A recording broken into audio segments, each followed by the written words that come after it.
have a question for you guys. Do you like these health challenges? Because Sarah and I have so much fun crafting these episodes for you. Today's health challenge episode is all about learning and memory, so stay tuned. You're listening to the Essential Oils Scoop podcast. We're here to help you confidently using essential oils in your daily life. No fluff, just real talk and practical tips. Each episode brings you education, inspiration, and of course, our scoop of the day. Let's elevate your wellness one drop at a time. We really do love crafting these episodes. We try and think of the things that you would want to learn about in this moment. And we do want to know, we would love your feedback, honestly, of how you've been enjoying these health challenges. So you can comment below if you're on YouTube, say hi, let us know. If not, shoot us an email. You know how to get a hold of us. Today's conversation is pretty special, and I think it comes in perfect timing. We're getting back to school. We're getting back to the challenge of having to adapt to a new schedule for parents, children, like it again, perfect timing. What do you think, Sarah? Well, like school supplies are out in all the stores. Like if you haven't gone to your local Walmart or Target yet, or Michael's or Hobby Lobby, like everywhere has got your school supplies are out. Mhm. So I think it's the perfect timing. It just happened to work. The way we've worked our schedule, it just happened to fall right now while everybody's starting to you know, I don't want to say summer's winding down, but for some places, summer is winding down. Like some Mhm. places, the beginning of August, school starts back up again. For other places, it's not till Labor Day, so you've got like a whole extra month of summer. Mhm. But for a lot of places, beginning of August, we start right back into school. So I think this is the perfect time to start talking about learning and memory because it's that time of year. Like I love school supply season. It's my favorite time. So and we all know that memory is a really near and dear topic for me because of Mhm. Alzheimer's and my mom and losing her memory. And I was just chatting with a friend yesterday, she's a much older friend, who lost her husband a couple of years ago. And he had Parkinson's disease, but his brain just, it wanted to be there. And some of the dementia started to kick in memory. And she, said it was really hard the last few years on her of his life because he wasn't the same person anymore. And so I feel like learning and memory, it's very near and dear to my heart. I'm a forever learner. So I love this subject. I think this is going to be a great topic for us to discuss. It is. So, in the health challenges, if you're brand new to this, friends, welcome. We're so happy you're here. We have walked through quite a bit of health challenges already. It's a whole series. We sprinkle it in here and there. I want to say episode 321 was another health challenge, and it was all about hearing and balance. So, this one, again, learning and memory. So, learning and memory challenges often involve difficulty focusing, processing information, or recalling past experiences, which can trigger a sense of inadequacy or fear of failure. I think this is a blanket of commonality that a lot of us adults have experienced a time or two, if Yeah. we're honest with ourselves, right? Avoid the patterns may arise from emotional overload, unresolved stress, or living in a chronically pressured environment. And friends, that pressured environment is not saying it's necessarily the outside environment. It can be that internal environment that has you've created knowingly or unknowingly. Okay, just wanted to put that there. Avoidance, disassociation, feeling mentally checked out or disconnected and feeling trapped in an exhausted mental loop can further interfere with cognitive function and mental clarity. So, when identity is tied to performance, I'm looking at people watching right now. Okay, like No, this she's hits just home. actually looking straight at me. Yeah. Let's be honest. She totally was giving me that mom look. She looked right at me. She was saying it's for everybody, but really, she knows she was calling me out. It's You're fine. I'm part okay you're with part of everyone. You are someone. When identity is tied to performance, it is difficult to navigate cognitive changes without self-judgment, grief, or emotional suppression. These experiences often signal that emotional demands have exceeded cognitive capacity. That is why we're talking about this today. I love this. Sarah, your thoughts? Oh, I got so many. Yeah, Well, okay, when we tie our self-worth to performance, I mean, that's obviously like that speaks so much to my soul right there, right? Like, I know I've talked about this, at least if I haven't talked about this on this podcast, I know Vicky and I have talked about this, where I don't even like, I'm like one of those people who like, I don't nap. I don't want to be sit like I'm trying really hard over the last actually this is very new for me of like the last month or so trying to just sit and not feel guilty for just sitting. Like I have massive guilt if there is anybody else in my house and I'm sitting down. Like I have to be doing. I have to be doing. Like I have to look like I'm doing something productive or important. I can't just sit. And so yeah, it's a struggle. That one right there is a struggle for me. Um But it also talks a little bit about difficulty processing new information. And I think that one is key for, especially right now, as we're like talking about transitioning into school and that learning process. Um, that difficulty processing new information, um, that can be what your kiddos are going to go through over the next little few weeks month as school goes, or if you've got college students, or if you've got, high school, like your kids and people, and even like transitioning into maybe a new career. job. Yeah, Yeah. or a new career. Or maybe I've got a friend who she just was talking about how she's going back to school. And I was like, she just she just got remarried recently and she decided she doesn't want to work where she works anymore and she wants to be able to go back to school. So she's going back to school full time and as a student. And I was just like, this just popped out for me thinking about her in that emotional overload of like, she's got like most of her children are grown. She's only got like one or two still left at home. And like she's going and starting this whole new chapter. And she was talking to me about the mental overload and the emotional overload of like, am I still being a good mom if I go back to school? Am I still taking care of my responsibilities? Is this like too much responsibility for my husband to take on? Like all these things, right? And so there's a lot there with that emotional overload and fear of making a mistake of that. Is that like a good decision? Is that a bad decision? Fear Mhm. of failure, like am I going to fail? Like I think we can all relate on some level to some of these things that it's talking about. But for us, what Vicky and I decided we wanted to chat about a little bit is um, the forgetfulness a little bit and the what's the other one? I can't remember now. I was like totally went blank. But we talked a little bit about Oh, forgetfulness, disconnected, disconnected. forgetful. Yeah, and distracted, right? So we've got disconnected, distracted, forgetful, and there's a lot of stuff going on in this world where we do get distracted. Obviously, I just like had a squirrel moment and I got distracted and couldn't remember. And forgetful, like, did you just see that? It was like the whole thing A just in one play-by-play in real life. one second of like, wait, where am I at? Um, but forgetfulness, like I get worried. Like when I start to forget something, like it freaks me out because of my mom's Alzheimer's, my grandmother's Alzheimer's, like that family history of Alzheimer's. It like terrifies me if I start to get forgetful. And I did not realize, and nobody talks about I feel like we're only starting to talk about perimenopause and maybe like more in the like maybe the last 4 or 5 years, like it's becoming a little bit more. And maybe I'm just like because I'm in that age group, maybe it's coming up for me a little bit more, but I No, don't I feel like feel it like was it's ever less talked about taboo. before.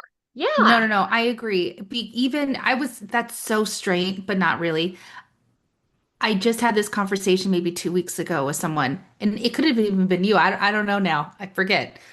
But the idea of this not being taboo, like there's so many amazing women speaking up about that subject now versus 10 years ago. And we Yeah. had the internet 10 years ago.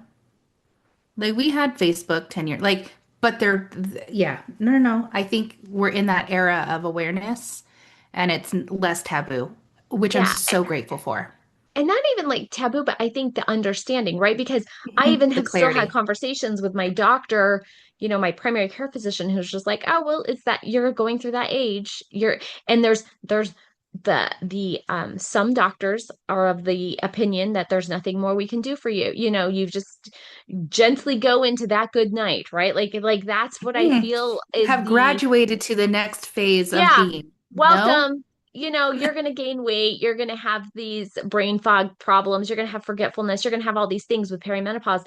And I'm like, heck to the no. I'm not laying down and just taking it and just and this is where I started my health journey, 8 or 9 months ago, that I've been working really hard on losing weight. I've been working really hard on getting my hormones balanced. I've been working really to really understand my Diligently. body and not just Mm. be like, oh, I'm giving up, right? Yeah. And but forgetfulness, distracted brain fog, these types of things are part of perimenopause. And some people just classify it as like, oh, you're going through that. It's normal. But we don't want to live a normal life. We want to live an optimal life. Mhm.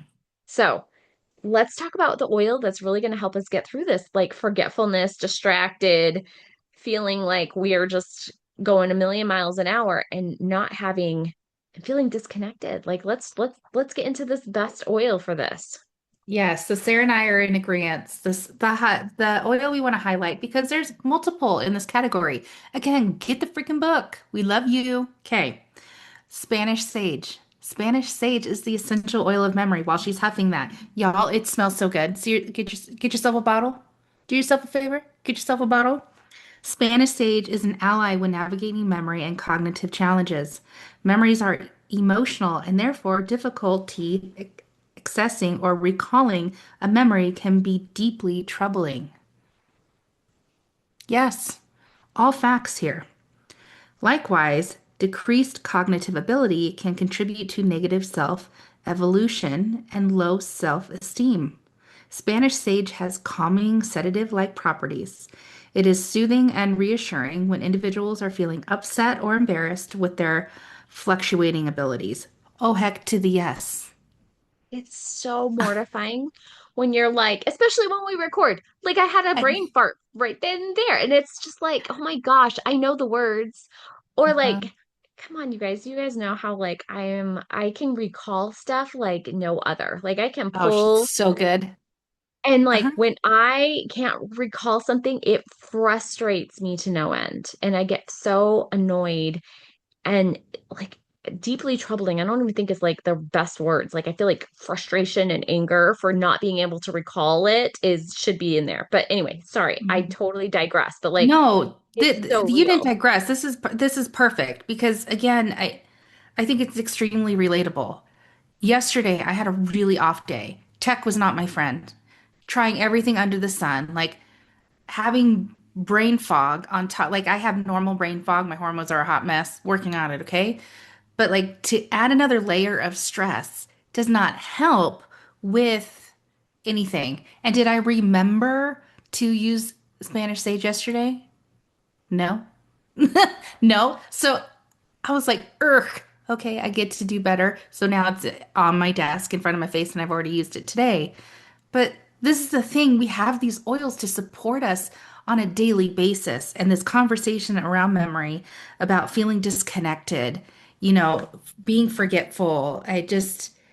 This tool is here for you. And I love that it teaches individuals that their self-worth is not dependent upon their capacity to perform.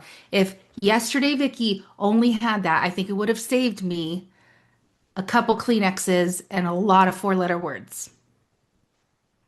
Just saying. I like the part where it talks about um assisting him in resisting self-criticism and creates a safe space for them to process distressing emotions. So like let's jump into that for a second of like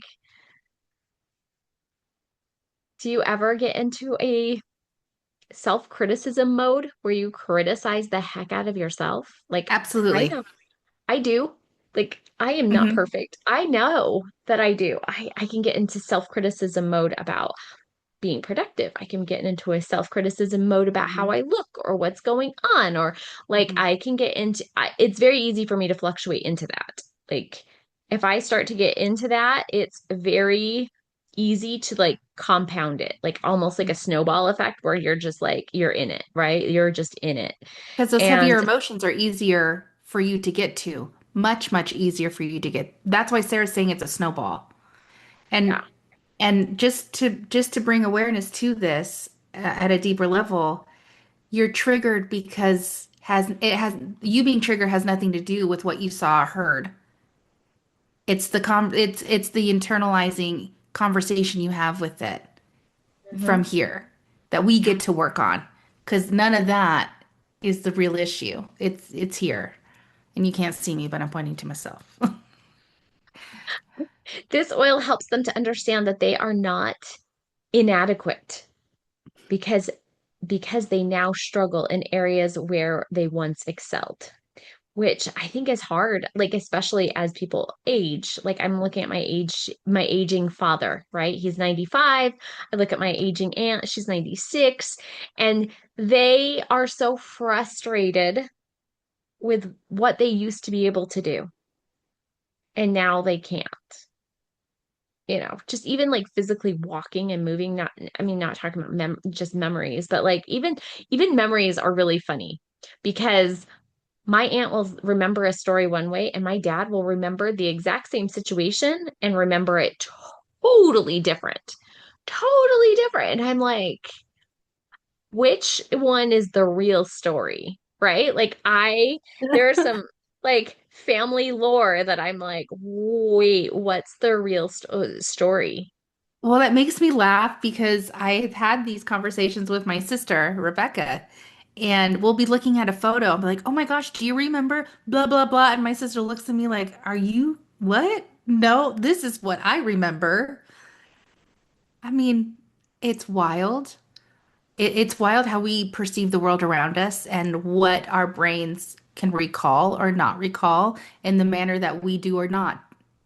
Yeah, It's why it makes sense to it's me. actually why journaling is actually important because if you journal that experience right when it happened or right after it happened, and then years later you look at that same journal entry and you're like, wow, I totally remember that differently.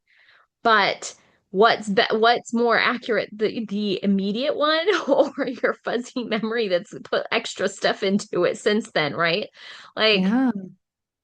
I just think we struggle. We really do struggle with some of the and feeling less than Hmm. because we aren't able to do some of those things. Or we used to be able to do this super easy and it used to come to us just like that. And now we're like, I don't really remember how to do that anymore. Like if somebody asked me, can you screen print a t-shirt? Sure, I can.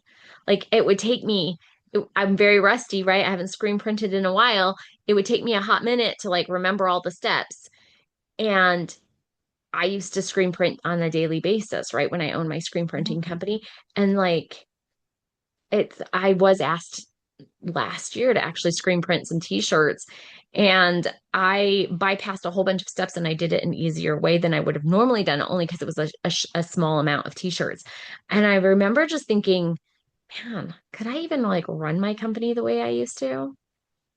Because I was younger, my brain was more intact. But Spanish Sage eases these feelings of grief, loss, and that are associated with changes in our personal identity. Individuals dealing with declining cognition and memory impairment can feel lost, confused, fragile, or a strong desire to socially withdraw.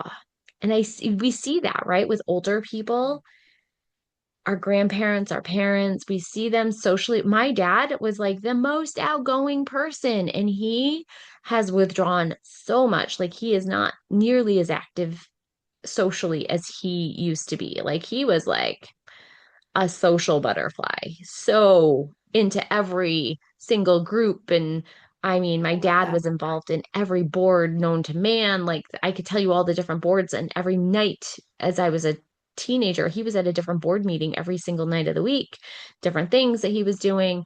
And now I like see my dad and I'm like, why aren't you getting more involved in this or that? And he's like, oh, I just too tired. But it's like he has totally, totally withdrawn socially. And you see this as we get older. And this is why like adult living communities are popular because it does give them a way to socialize without having to actually go far. Yes. It yes, that is a whole conversation for another I know. time. But yes, I agree though. And how great would this be diffused? Just I saying. was just thinking about this. I was just thinking the next time I go, I need to give my dad a bottle of this and put this in his diffuser and just Yeah, tell his aide that comes in like in the mornings, just be like, "Hey, can you put this in for dad? Like, can you just get this going every day? Because like I think it would help him." Um, yeah, and it just this oil it goes on to talk about how like we grieve what we've lost, and the spirit is more capable of overcoming any obstacle than that gets placed before us. And this is what this oil does for us. It helps us to overcome some of these obstacles of memory loss, but learning. Like if you are a hard if it's hard for you to learn certain concepts, like I have a daughter who is severely dyslexic. I have a student right now that I teach. She's in the UK and she has severe dyslexia as well. And so when I'm listening to these people talk about their learning difficulties and their learning challenges, using Spanish Sage to kind of overcome some of these difficulties and these obstacles is going to really help you in your learning thing. I would say, I think, because I usually tell people to use rosemary and peppermint together for a learning oil to like help with learning and cognition and stuff. But I'm gonna say adding a bit of Spanish sage into that blend is gonna help so Sarah, being much. dyslexic myself, you're spot on. You're absolutely spot on. In the first 10 minutes of this conversation, the back of my brain is thinking, wow, younger Vicky would have this would have been extremely helpful in the classroom. Not just for the ability to help me with my brain and its processes, but the emotional, the heaviness. Yeah, you're spot on. And once you're done talking, I the last paragraph I think is worth sharing for those that don't have the book yet, because they're gonna buy it after this episode. Spanish Sage is so good, and I think it's an unsung hero for a lot of people. A Yeah. lot, like a lot of people. I think I don't think people realize emotionally how great this oil is. I think we think of, you know, what it's used for all of its physical properties, which I'm not going to go into. I promise, because this episode will go so long. But I just love that it talks about it helps people to face their own vulnerabilities, move towards acceptance, and being honest about upsetting experiences. And I think I know with my mom and Alzheimer's, there were a lot of upsetting experiences that she would try to brush off, or she would say, you know, it almost became a joke in our house. Like she couldn't remember where she put something. Like it was almost like a joke. Like just what you know, like an eye roll kind of a thing. Oh, mom forgot, can't remember where she, you know, she hid that present. My mom was forever, even after all of the kids and grandkids were gone, like not in her house, she would still hide her presents places so people wouldn't find them for Christmas. And I'm like, Mom, you just put it in a closet and you just deem it as nobody goes into that closet and it just stays in that closet until Christmas, you know? But she Mhm. would still hide things. And then months later, she would be like, oh, this was supposed to be for Christmas, you know? And we played that off for so long. But I can recall several experiences where I really knew it was getting bad. Her Alzheimer's was getting bad. And one of them was like, I was driving, my dad asked me to come and drive her car to a family function. And so I drove up with my family and my husband drove my kids in my car. And then I drove my mom's car. And I don't know, maybe 10, 15 minutes into the drive, she was like, why are you driving my car? She was already sitting in the passenger side next to me, and she just looks over at me and, why are you driving my car? And I was like, oh, you were getting sleepy. And I didn't know what else to say to her except for you were getting a little sleepy and I said I would just drive. And because I said that, I think she was like, oh, that's why I don't remember her driving. Correct. Yeah. And so it Hmm. covered it up for her, but we couldn't talk about the fact that she was losing her memories because it would be so incredibly upsetting to her. And we couldn't have honest conversations with her because she would get so angry and frustrated and yell at us and tell us that we were the problem and not her. She was not Yeah. the problem. And you didn't want our brain to fixate on it. And that's not the outcome you wanted, right? At that point in time, it's okay, how do we script the narrative if we need to? So she gets the joy. She gets to experience nothing but love, right? I hear what Mhm. you're saying. Mm. But Yeah. I love that this paragraph, it encourages them to continuously adapt and keep owning their life and their choices. Super cool. Super cool. It inspires them to resist despair and focus instead on the present and what they can still do and hold to the hope of restoration. It reminds all that they are loved and cherished by a divine creator who will never abandon or forget them in their hour of need. Amen. Mm-hmm. Again, I am so grateful. It's always in perfect timing. But this oil helps you anchor into feeling more calm, accepted, and hopeful, worthwhile, capable, resilient. It helps you become more adaptable so you feel less vulnerable, embarrassed. The loss of identity isn't as heavy. Your forgetfulness can decrease.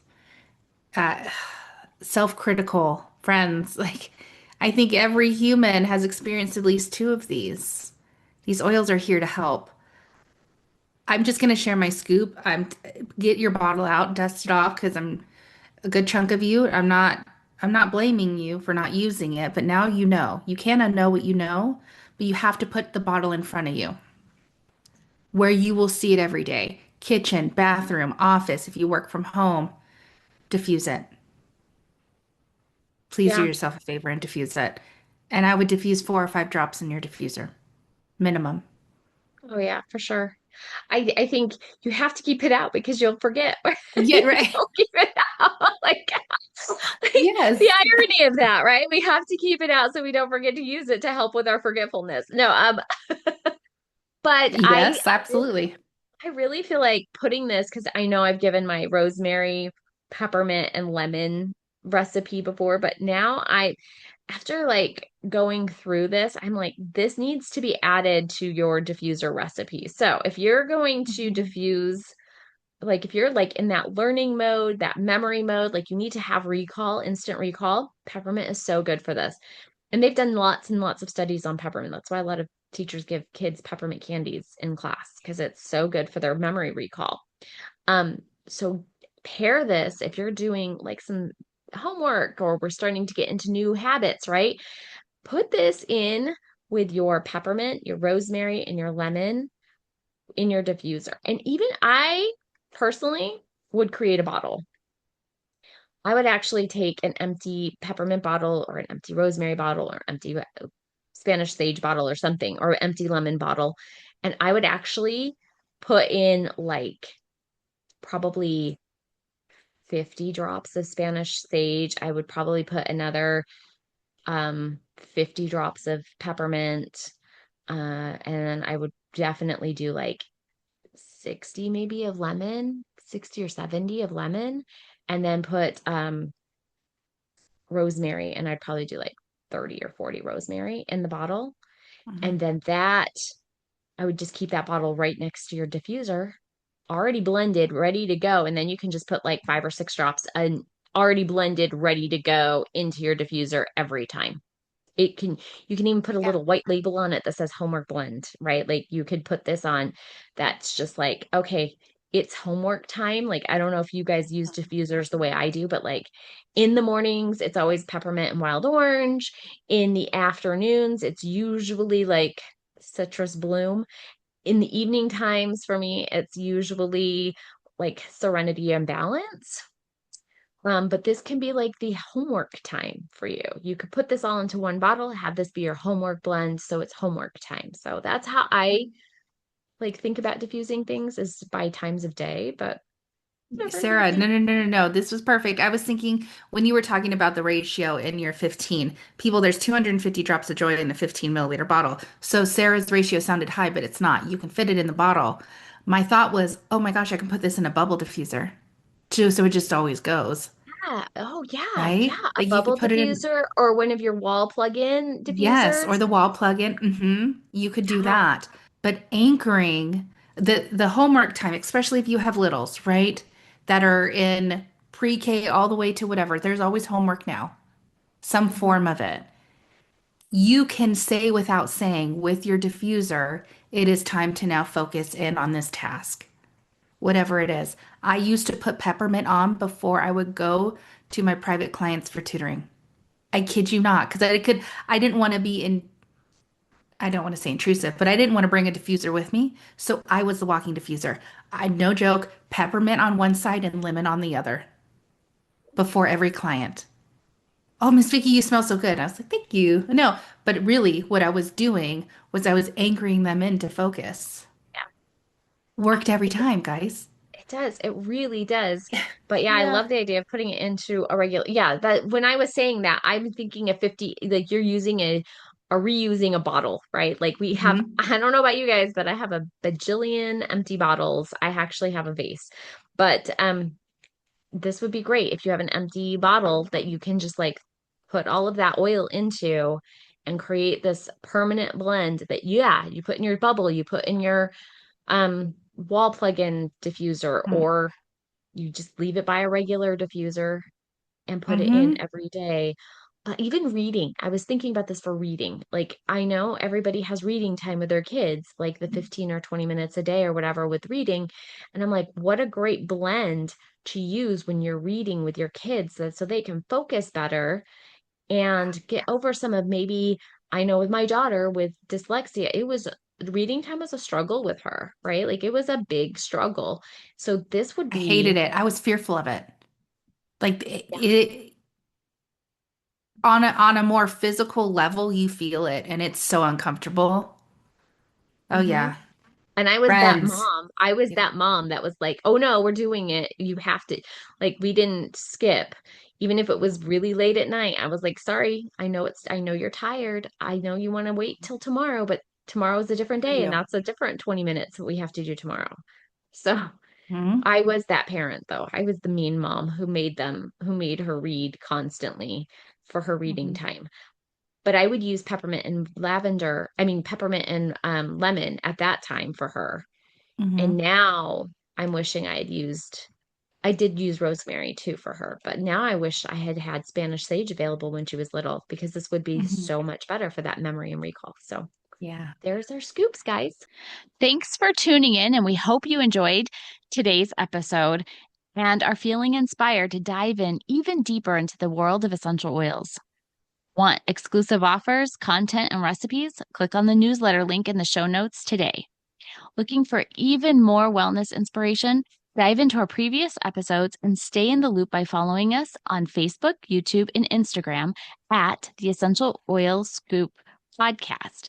Thanks for being a part of our essential oil family. And remember, hit the subscribe button to be notified every time we upload a brand new episode.